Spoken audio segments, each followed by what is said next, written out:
Hello and welcome to 18 WJTS in.form. We're going to learn more about healthy eating and maybe something to add to your diet you haven't thought about. Joining us in the studio is Jan Dougan. Jan is the home and health educator and human sciences educator. Jan is the educator at Purdue Extension. That's the easiest way for me to remember it because you do so much. We do so much. So our title actually is Purdue Extension Educators, and I work in the area of health and human sciences. Kenny Eck, our Ag and Natural Resources Educator, works in that area, and then Jenny Monarch, our Youth Development, 4-H and Youth Development Educator, works in that area. It's so complicated, but you know what? People just need to think about Purdue Extension as their local resource for research-based information. That's excellent because, you know, a lot of times we complicate what we have to know about things when there's just a simple source, and that is called Purdue Extension because it is amazing the amount of things that you do and the different ways you can touch somebody's lives. And today we're going to learn about something interesting that I would have thought of only two ways with one of them, but we're going to start with whichever fruit or vegetable you want to start with. So let's start with the vegetable. Okay, let's start with which is rhubarb. Yeah. Is a vegetable. Yeah. Which we eat like a fruit. So I brought some rhubarb with me today, and actually this is growing in my landscaping. So maybe people haven't thought about that. They say, oh, I don't have any place in my home for rhubarb. I don't have any space in my garden or in my yard or anything, but we actually planted a rhubarb plant in our landscaping, and it's doing very, very well. This is about the third year for our rhubarb, and the first year you don't get to harvest any at all. You have to just let it go. And then the second year you get to harvest some, and then the third year it's really producing great.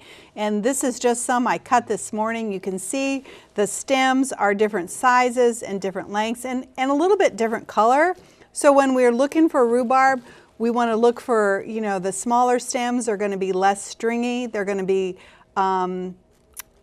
more tender to use. We also want to look for rhubarb.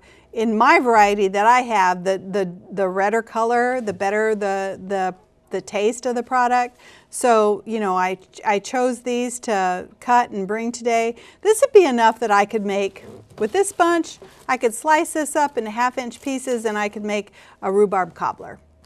With just that much? Yeah, with just that much. Now pie might want a little bit more, you know, or rhubarb cake. You can add rhubarb to a cake. You can make quick breads, muffins. It is considered a vegetable, so you're getting that when you use it in your baking. We could also stew rhubarb. You can make sauce for like on top of ice cream. But you know what? Whenever we cook rhubarb, what do you think we have to add to it? Sugar. Yeah. Because isn't it really tart? It is very, very tart. So we do have to add some kind of sweetener to it to make it sweeter. So, you know, it's kind of one of those things that it's been around for a long time, ancient time. I mean, they used to grow it, I understand, over in China is where it originated from, but it's something that maybe you and our generation knows about. The younger generations aren't real familiar with rhubarb, but you know, a lot of these things are coming back and people are wanting to know more about them and how to use them. So this... Well, you brought up two things. You can use it to make bread. You mean like you would zucchini? Yeah, right. Instead of zucchini bread, make a rhubarb bread. Yeah, you could do that. Okay, and then you said stewed rhubarb. Stewed rhubarb, yeah. Okay, I know stewed tomatoes. How do you stew rhubarb? Well, you'd have to add sugar and liquid to it, and then you'd cook it for a while on the stovetop and serve it as a side, you know, or you might want to serve it with some kind of entree, you know, as a sauce on top of it. But then, you know, if you make it even sweeter, and then you can make a sauce that you could use over ice cream or just enjoy. Now, is there a variety of rhubarb that's green, or is it almost always red? There is a variety that's green. Okay. There is a variety that's green, but mine that's happens really to be good red. looking rhubarb that I'm used to seeing. Yes. And you know, and we don't really need to peel rhubarb. We do need to scrub or rub. What do you think? That would be a scrub. Yeah. Okay. Yeah. So we're going to have to. If it's a rough skin, You scrub. It's a smooth skin, you rub. Right, and so this is a little rough. It's got some little ridges in it, so we would want to use a brush on it. So the new food safety guidelines is scrub or rub your produce when you bring it home. So that's either scrub or rub under cool running water to make sure that you get rid of any dirt or anything that might be on the outer side of the produce before you cut into it. So this rhubarb actually even has probably some little bugs or insects have gotten on that and made that. So I would probably want to cut those out or peel this, but normally rhubarb you don't have to peel. So this nice stalk here, I would just scrub it, chop it, use it. And it depends on what you're doing as to how small you chop Right. it. Do you put it in a food grater A lot maybe? of times, you know, I've never done that. Okay. A lot of times in cutting it, I usually cut it in about 1/2-inch pieces. Okay. So make it easy to use. Now I left the leaf on this as a reminder to me because I want to make sure that everybody remembers or learns that the leaf of a rhubarb plant is toxic. The leaf and the roots are toxic, so you would not want to use them, or you know, you'd want to keep them away from young children.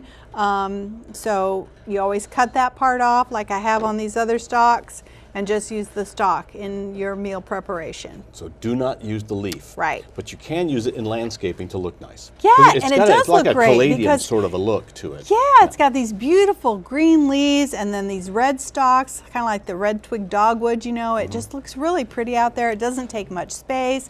It is a perennial, so it keeps coming back year after year and getting bigger. Now, if you can't use all your rhubarb, because you know how many rhubarb cobblers and pies can you eat, right? So you could bake those things and freeze them for later use. Or if you want to just freeze your rhubarb, you could do that. And what I do is I just chop it up in the pieces like I'm going to use it. I usually package it in appropriate sizes. So if my recipe calls for 2 cups, that's how much I would package. But before packaging the rhubarb, I usually freeze it on a cookie sheet. So I chop up my rhubarb, I put it on a cookie sheet, I stick it in the freezer for about 24 hours. Then I take out those pieces and bag those in 2-cup or 4-cup measures in the bag so that I have them ready to use later on in the winter when I don't have rhubarb available to me. Is it hard to grow?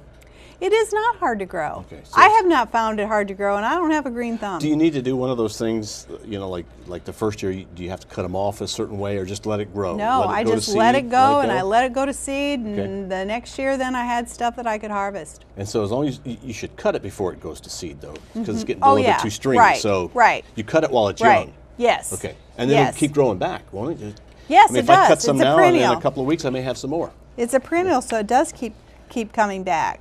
Yeah, so if anybody needs any information on any kind of thing they're growing in their garden, how to preserve it or whatever, that's one service we have at the Purdue Extension Office. You can call us, and we've got access to research-based information that we can share with you, the recommendations for using rhubarb. One of the things I want to be sure to mention too to folks is that when you cook rhubarb, like if you wanted to stew it or you wanted to make a sauce of it, you want to use a non-reactive cooking pan with it because the acid in the plant might interfere. It's a high acid plant, would interfere. You'd get a brown looking pan. You don't want that. Non-reactive.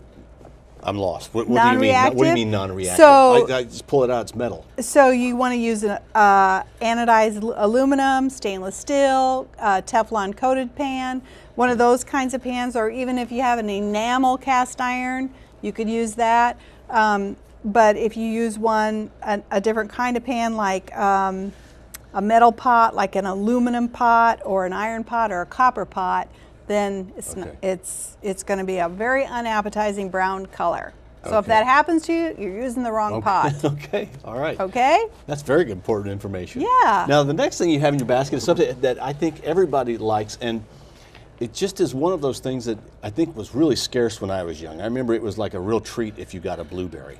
Now, it seems you can find blueberries easily in a lot of places, and they make great landscaping bushes too. They do, and Yes. I did plant a blueberry bush in my landscaping too. And you got your blueberries.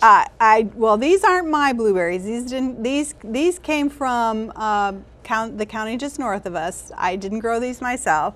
I get very few off my plant right now, and I just have a little dwarf plant. But blueberries are great. They're filled with antioxidants for us. They're available, and you are right, there's a lot more availability of them now. I remember my mother-in-law telling me that they tried to grow blueberry plants, and the blueberries were so tiny on them that they just weren't worth messing with. And now I think there's different varieties that are available. There's varieties that can grow here, so you know, they're readily available to us. But blueberries are great. I love blueberries. Do you like blueberries? Oh, I do, because it's just an easy thing to eat. So how do you like to eat them? I just like eating them raw. Just take them right like that and just go and eat. Yes. I love them in a fruit salad like this. I like to buy them in bulk when they're available, and I freeze them. I do a quick freeze. So a quick freeze is putting them on that cookie sheet, putting them in your freezer, letting each berry freeze, and then packing them into Ziploc bags. Then you can just reach in and get how many you want. I love to use them in the wintertime in smoothies, so the frozen ones just add thickness to the smoothie. I like pouring cold frozen blueberries into my cereal. That really makes the milk really cold, and I love that. They melt, they thaw, they don't melt, they thaw really quickly in the cereal, so they're great for eating. You can use them in baked goods, even when they're frozen. Usually don't thaw them first, usually put them in, like if you're putting them in muffins, or you could make a blueberry pie, you know, so there's so many ways that, yummy ways that you can eat blueberries. And this is one of those things that's so good you think, well, I probably shouldn't eat too many of them, or it's not a good food, but it is. It's really a good fruit to add on your plate. Yeah, and it's colorful. We want to add more color, so we've got that blue color, so that's good. And Purdue has come out with a new publication, this Let's Preserve publication on blueberries, and it talks about how much is in a quantity. So, you know, if you're trying to put up blueberries, like an average of 1 pound makes 1 pint of frozen blueberries. So usually when you go and you buy them by the pound, but then we think pints or we think quarts sometimes. It talks about preparing them. It talks about how to freeze them if you want to make a syrup pack or a dry sugar pack. Or you can crush or puree the berries, and then you can also do the individual frozen or tray method, which is my preference because it's quick, it's easy, and you know, it's a great way to do them. You can even can blueberries if you want. We have directions on that, how to can, how to make blueberry syrup if you love that kind of thing, blueberry jam, jelly, all kinds of things you can do with this fruit. Now, you've referred twice with the rhubarb and with these blueberries about how you freeze them.